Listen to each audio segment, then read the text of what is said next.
Welcome back to CAHPERD Chats. I'm Brent, Executive Director of CAHPERD. And I'm Christina, CAHPERD Administrative Assistant. And since it's November, we're especially thankful for all of our members, educators, and professionals who make this community so vibrant. So Christina, I'm going to ask you, what are you thankful for? I am thankful for tacos. Tacos? Day. I know you're thankful for me, for helping you get your life together. But what else are you thankful for? So since you're telling me what I am thankful for, I'm sure you're very thankful too to be working with me. I am. But tacos any day or just Taco Tuesday or what? Like morning, lunch, morning, dinner. Have you ever had a breakfast taco? No. What about a potato taco? You know what I'm thankful for? Pizza. Ooh. Because you said tacos in the morning, and I've never, not really, but pizza in the morning, and to me, cold pizza in the morning, for some reason, takes me back to like college days. I'm there, I don't know why. I just love it. So good. So good. Well, this is a season of gratitude, and today's guest is someone who embodies that through her teaching, artistry, and joy of life. That's right. So let's dive in and welcome to CAHPERD Chats. Today's guest has done it all. Teacher, dancer, actor, mentor, and a lifelong advocate for bringing the arts to children, Adrienne Bratton. Thank you so much for being here today. Thank you for inviting me. Oh, we're excited to have you today and learn more about you. All right, so I'm going to jump right into our first question. You've had such a meaningful path in education. Being at UCLA, Cal State LA, and beyond. I'd love to start by hearing what first drew you into teaching. Teaching has always been natural for me. I've always been good with children. My mother and her friends and my godmother were all teachers and quasi-administrators in LAUSD. So that was always around me. I always had that example. In fact, I earned money for my allowance by making charts on the freezer for my mother. And at that time, you used India ink and a dime and a ruler to make your letters in manuscript. Wow. And actually, I wanted to be an aeronautical engineer because that was different. I had a high aptitude in math, and I did well in drafting. However, physics was a big problem. That was the bear. No more. So I decided to go into teaching. It wasn't as lucrative as engineering, but I don't think I would have been like the ladies in Hidden Figures. Oh, yeah. Had their own support system. They were in the South. I was in California. That would have been worse, I think. So I decided to begin teaching. And also I was at UCLA and eager to get out on my own and do something that brought in the paycheck and established my independence. A little selfish there, maybe. Well, I love that you were surrounded by teachers, but still carved your own path. And along that way, you've explored so many sides of the arts, from acting to dance and even editing a dance magazine. What do all of these creative outlets have in common for you? Their communication, ways to communicate. And as you stated, they're creative. So that works for me. It's just a different way. Each one is a different way. Yeah. And you can be, as far as writing the magazine or different things, you can be creative in your own way. Whereas, say, your newscasters, they have certain parameters, and whatever you're doing, it's yours.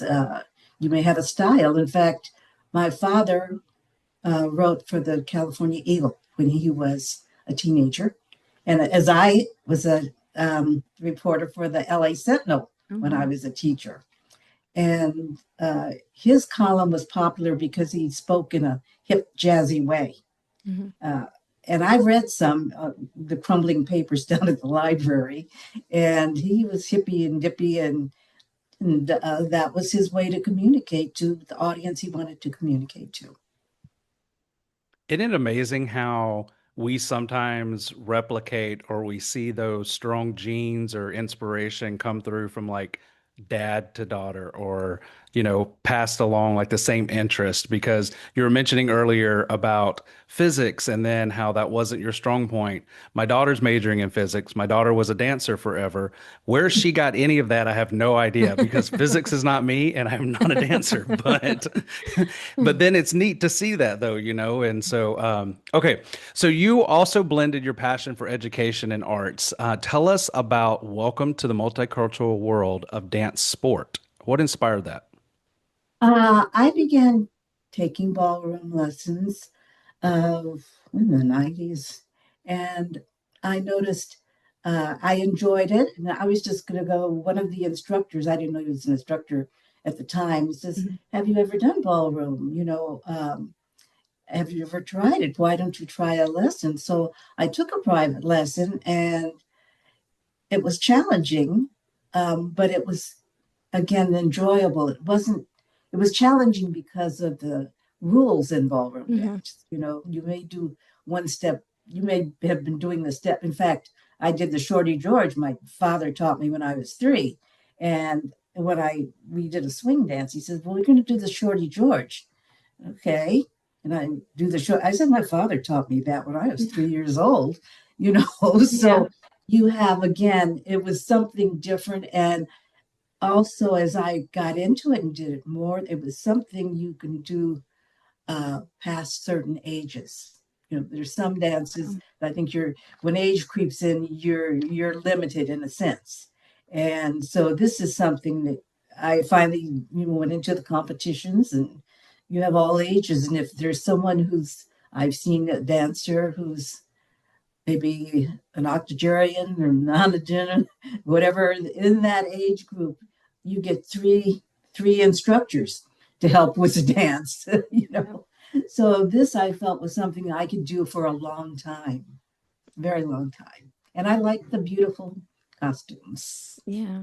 That's that's such an incredible journey from discovery and then turning it into something that uplifts and educates students. We were honored to have you instruct one of our lessons at our 2025 CAHPERD NAPEC Conference. What would you say is the best part about teaching dance? Um, Seeing the look on someone's face when they've mastered it. Because the classes I've taught, you have all levels, Mhm. all disciplines, possibly someone in health, uh, someone in PE. They all have different backgrounds, some in dance. Mhm. But I think what was you can see them enjoying it toward the end. At first, they're saying, what's she doing? What's she doing? And as I build and build and build, you see more of them getting it. Those who listen to me and take my tips, they get it a little better than others, maybe. but but the questions that I found that are most interesting more recently are the questions on my technique or organization, manner of teaching. And that I find encouraging because they like that. I don't know if you're getting that type of thing in student teaching now. Yeah. When I went through, you before you even went to student teaching, you had classes and organization. And my niece teaches, and I know there were things she didn't get from a classroom. She wasn't taught as far as organizing. And I personally feel that unless I have some sort of organization, it may not happen Yeah.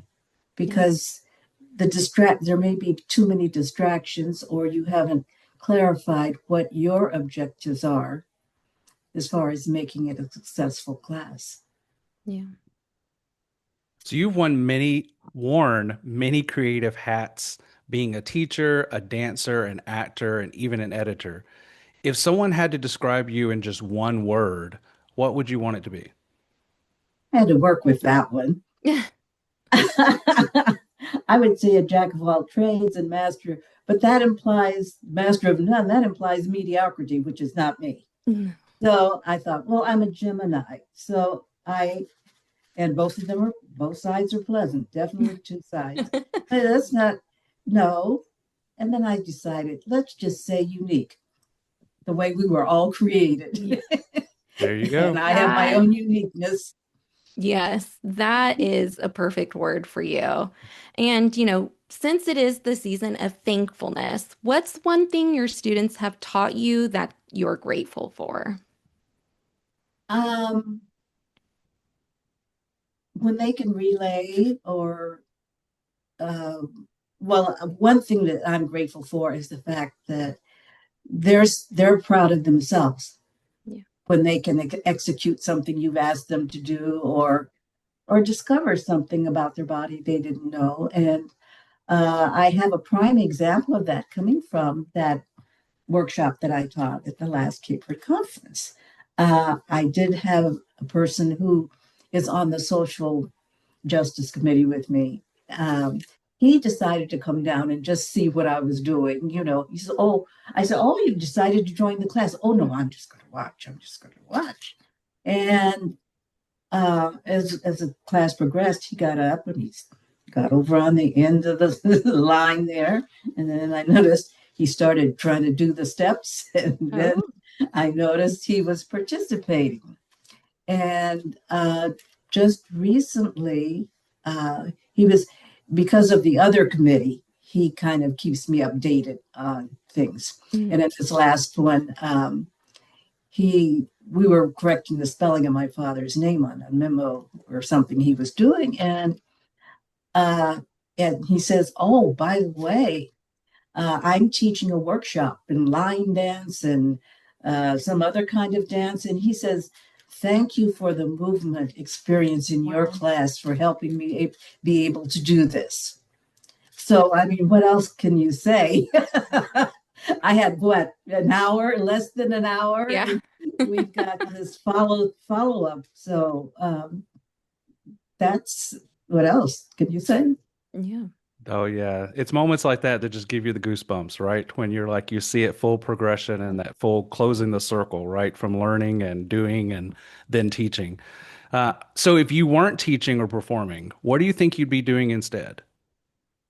Probably be being more aggressive with my acting. Not that I'm trying to be a movie star, but I enjoy doing that too.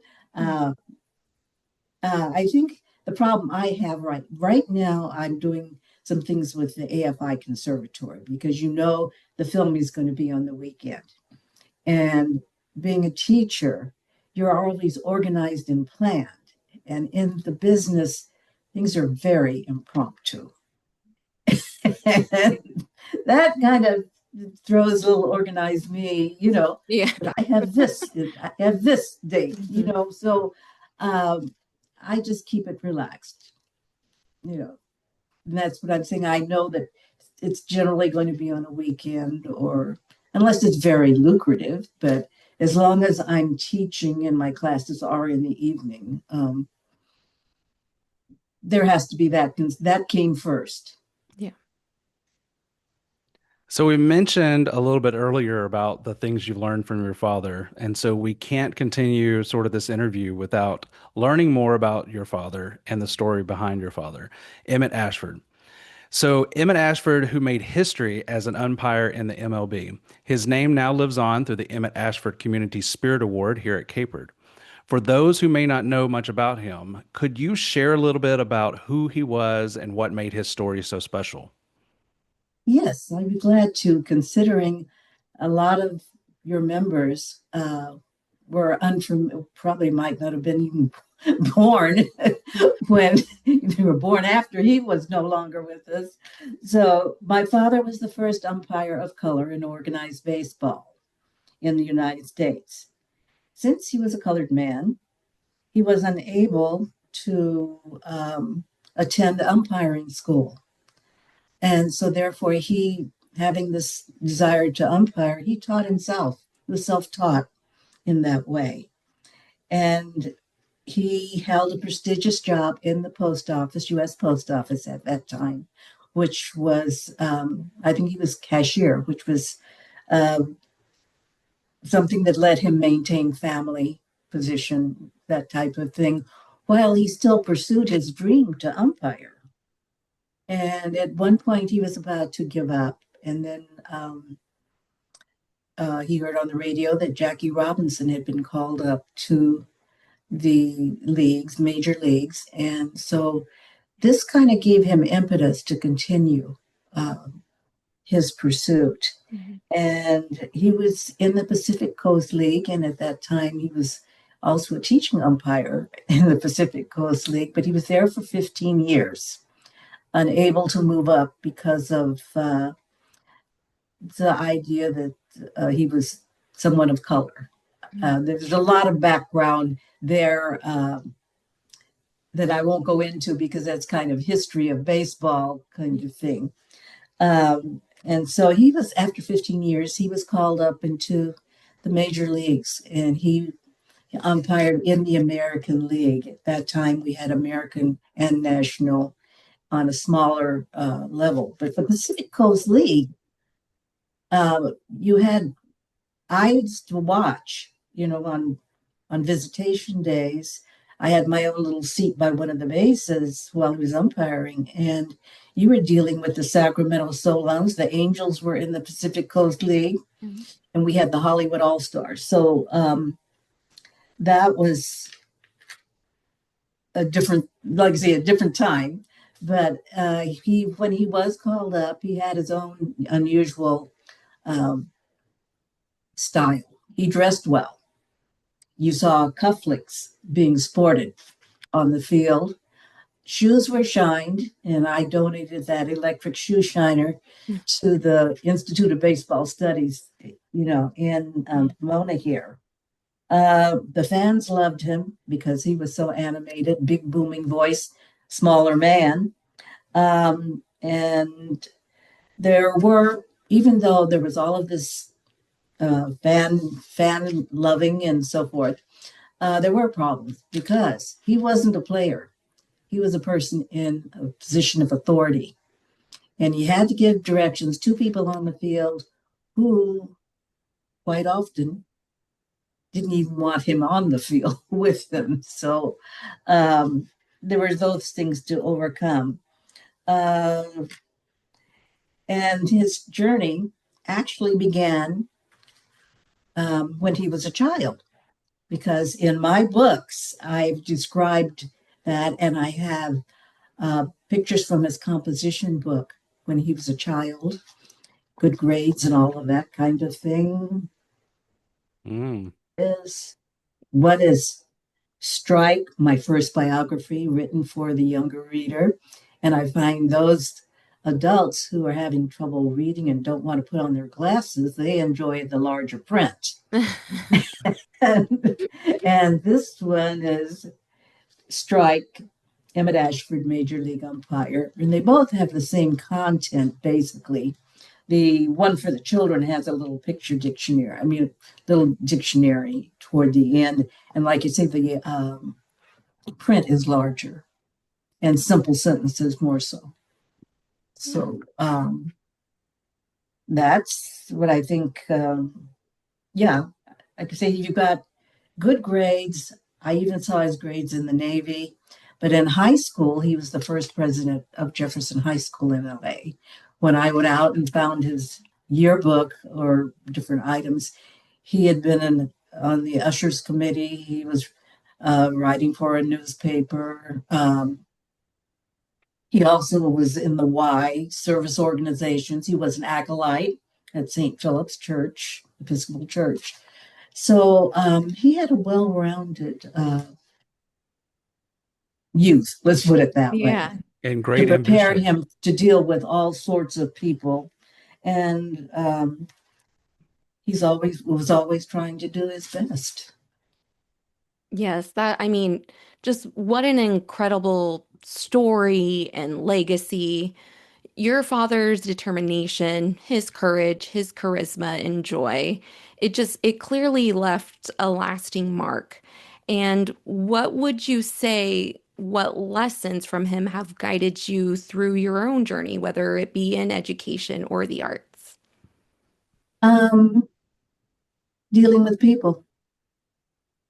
Number one, you respect yourself, present yourself the way you want to be presented, and you respect others. Yeah. And it's in the behavior, those of his contemporaries who were with us, and some are still with us. That's the thing they comment on. That was the nicest man. He did this for me. He did this, that type of thing. So I say it's all in the respect, the mutual respect, Yeah. and respect for yourself again. Yeah. Mm-hmm. Yeah, it starts with yourself, and that shines outward to others in the way that you treat people. If you could choreograph a piece that represents your father's spirit, what kind of dance would it be? It's got to be salsa. Oh, yeah. I heard, in fact, that's when I heard the music as a child growing up. He umpired in the Caribbean, and I think they're called the sugarcane leagues, because he couldn't umpire and get that type of money here in the States at that time. And I heard that music very early. And he liked salsa dancing. And salsa has the energy. Yeah. And I'm going to say salsa romantica, because now what you're getting in the clubs is salsa dura, which is more, it's faster, furious. I think the salsa romantica, you recognize the nuances more, the nuances in the music and that type of thing. And I would say a second might be samba, because he and Margaret used to go to Brazil, and he loved that Brazilian music, Ooh, okay. the soothing and the lilting, and reminded him of the vacations. But of course, hate to say it, I didn't say swing or jitterbug, because see, Mm. that's, we had that at home, and that I remember an album, Louis Jordan and the Timpani Five. And I remember I used to dance with my dad. I learned this Shorty George when I was 3 years old. And that was the kind of music in that day. And also in that day, Central Avenue had loads of clubs with top names. Your teenagers or young people didn't stay at home and stream music. Yeah. They went out and danced. Yeah. So, but like I say, I would say salsa number one. That's his thing. I like that you said samba, because I recently went to Brazil a couple years ago, and so a lot of my friends are Brazilian, and samba's kind of it's very fast, and it looks like to me when they're doing it like they're stomping ants in a way, like they're Oh, just a good and so depiction. it's really, I love so everything you're describing is very good energy, sharp movements, and things that like I just enjoy as well. I think it's great. Well, I think Yeah. with samba, I do it in the ballroom too. Oh, Yeah, except you're more lifted, whereas in the actual country, you're more grounded. yeah. You more. But I think what he liked was what we had bossa nova for a while there. Uh-huh. That was very big. Antonio Carlos Jobim, and that kind of soothing music. You're just a world of knowledge. Like, I just love this. We say things and you're bringing all Yeah. this like Yeah. education, history, Yeah. and like, Yeah. all right, great. Yeah. I definitely feel like those styles that you described, they are truly like a joyful reflection of who your father was. And if you had to say one thing you're most thankful about your dad's legacy, what would it be? Hmm. There's a lot, because we notice that I write and I dance, and I think, I hate to say it, when I was growing up um, at home, you're stubborn, just like your dad. Okay, that's negative. No, after seeing, even writing my book, that's positive. Yeah. I don't call that stubbornness, I call it persistence. And it was that persistence that let him become and achieve his dream, to stay with it in spite of external forces that were against him. So that I'm persistent. Yeah. I think definitely my family members would probably say the same about me, so I can relate to that sentiment, definitely. We'd like to take a moment to thank one of our diamond sponsors, Gopher. Gopher is a trusted leader in innovative physical education, athletics, and fitness equipment, dedicated to helping students of all ages lead active and healthy lives. Through their commitment to quality resources and support for educators, Gopher continues to inspire active learning environments that empower teachers and engage students. We're so grateful for their partnership and generous support of CAHPERD. Thank you, Gopher. Adrienne, dance clearly plays a huge role in your life. How do you see dance as a form of gratitude and connection? I feel dance to me is honoring my body. My body is my temple. And I'm taking care of God's creation. This is my form of exercise, and it's healthy mentally, physically. Memorizing choreography, you can go into dementia, prevention of dementia, whatever. But also, I'm very social and a very private person, and I don't wear my emotions on my sleeve. So dance is my way, doing it, whatever the choreography, you're going to see me come out. And that's my way of honoring my body, which I'm grateful for. That reminds me of Beyonce when she says when she would go on stage, it's an altered person that comes out through her singing that she named Sasha Fierce. And it's sort of the same way, I guess, when you dance, that's really the expression of you in a different way. And so I like that. What is one of your favorite teaching moments? Something that made you stop and think, this is why I do what I do. When I see, well, as you know, I teach young ones, like from 3 to 5, 3 to 6. I go that young. And just seeing an expression on that, those innocent faces, just seeing, oh, I'm having them on the floor. Say hi to your toes, say goodbye to your toes. And oh, my foot's doing that. Yeah. They hadn't even thought of that. But even going up through all ages, it's just that when you see a spark, a look in their eye, oh, this is it. Or, oh, this is what people are doing. Yeah. Yeah, it is that pure joy that really captures the heart of teaching because I am sure any instructor or teacher often hear, I can't.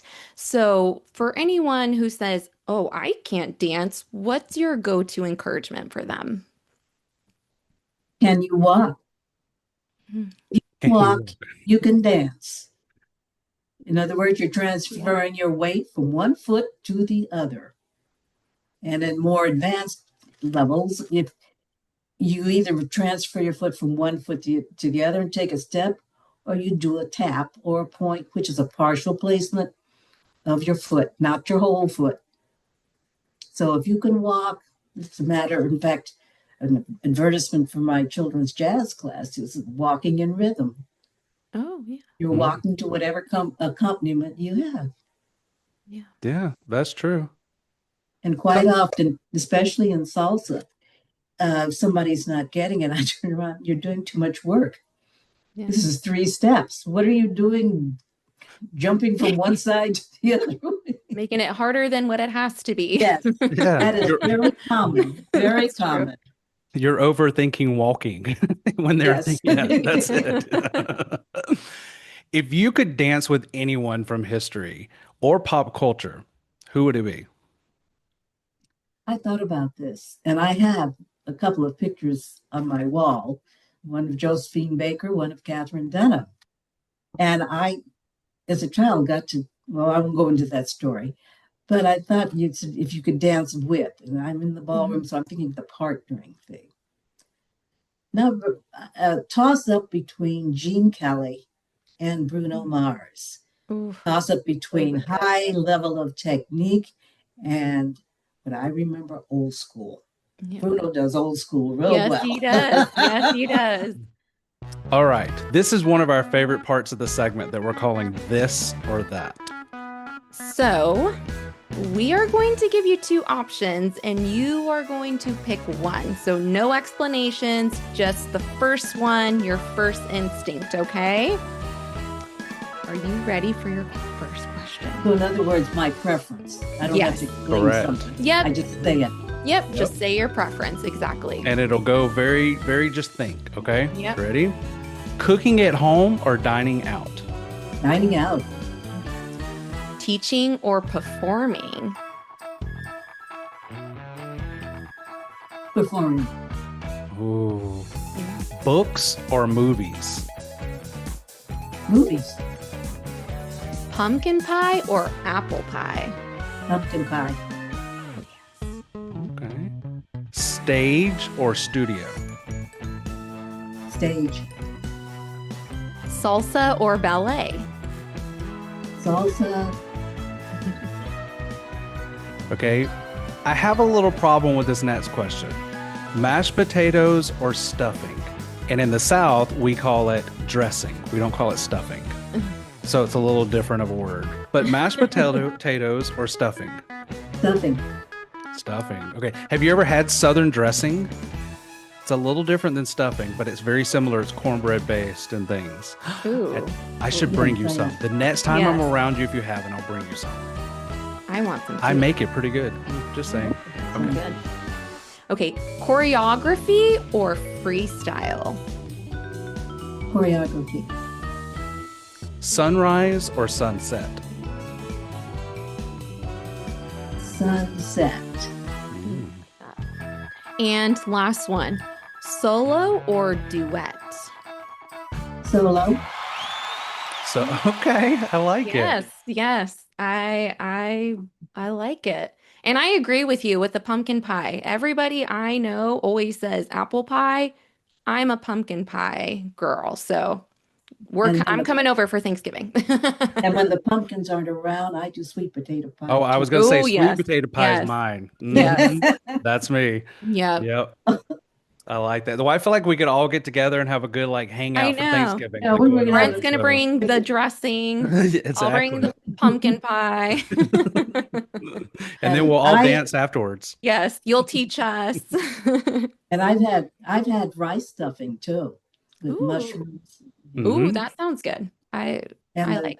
peppers. I mean the onions. Yeah. Yeah. All right. Well, Adrienne, this has been such a joyful and heartfelt conversation. You really reminded us how teaching and creativity can truly be acts of gratitude. Yeah. And before we wrap up, what advice would you give to teachers or dance educators who want to bring more creativity into the classroom? I think I touched on it a little bit earlier. I like to create an environment, and it's structured, uh, where the creativity comes out. The classroom business and all of whatever else, attendance, the walls, was that just if I can give you this space, and you each have your space to work in, or we've designated where the space is, then we don't have to worry about it. You can listen to the music Yeah. or whatever I instruct or whatever parameters I give you. Listen to the music and do it. Do your thing. Yeah. And like you say, I think the organization, I've noticed with my niece, these skills weren't taught in prior to student teaching, or student teaching maybe, or emphasized like it was when I was coming along. And I think once you get these other things out of the way, then they can focus on what you're saying. And I'll say too is you can take the cell phone, unless you're going to use the music, Yeah. move that on the side of the room so that the mind can flow into the music or the feel, the mood, or whatever you're trying to accomplish when you're learning something. That's Yeah. just what I feel. Get rid of the distractions. Yeah. Let's put it that way. Yeah. And, it really is that balance of structure and creativity that's powerful, and it really just allows the dancers to flourish. So when you think about your father's life and your own journey, what do you hope people will remember about the Ashford spirit? I think I'm like my father in this way too. Energetic and elegant. Yeah. Yeah. We both like to dress well. We both have high energy, and we're both people. Yeah. There's a actually you can just through your description of who you are and learning about a lot of that is in the image of, your father and who he was, that there clearly is a connection there between the two of you. And a lot of that your father's spirit clearly shines through, Yeah. and who you are and what you're doing. And so finally, since we're, going to be in the season of thankfulness and Thanksgiving coming up. What are you most grateful for right now? I hate being trite, but it's my health. Um, I am a breast cancer survivor, and 5 years ago I had total hip replacement surgery. And then more recently, due to the Eaton fire, I was displaced from my home for 4.5 months and bouncing from hotel, motel, Airbnb with an 80-pound shepherd Yeah. to all of these dog friendly establishments. They're not friendly when the dogs are over a certain poundage, I Yeah. think. Yeah. So Not I think exactly. just recovering from, even though I'm blessed that my home is standing, even just recovering from, I was constantly have to do this, it happens. And so I'm still trying to wind down in that sense and find everything Service Master cleaned and put away somewhere else. And so, yeah, I am grateful for my health, mentally and physically. I am. Yeah. And I continue to, um, I expect it to continue because I think I have longevity, but I don't want to be in a bed or a wheelchair.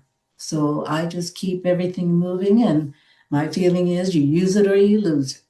Yeah. That's such a moving reminder of resilience and perspective. And we just truly thank you for taking the time with us and sharing your story and your legacy and your light with us today. It really has been such a treat. So thank you, Adrienne. Well, thank you for inviting me, as I said again, and thank you for enjoying my story. No, for sure. Thank you for reminding us that things like teaching, dance, and gratitude all move together in harmony.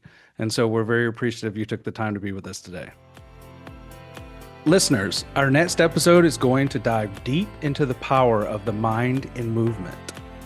We'll be joined by an educator and sports psychology professional who spent decades helping students and athletes unlock their full potential on the field, in the classroom, and in life.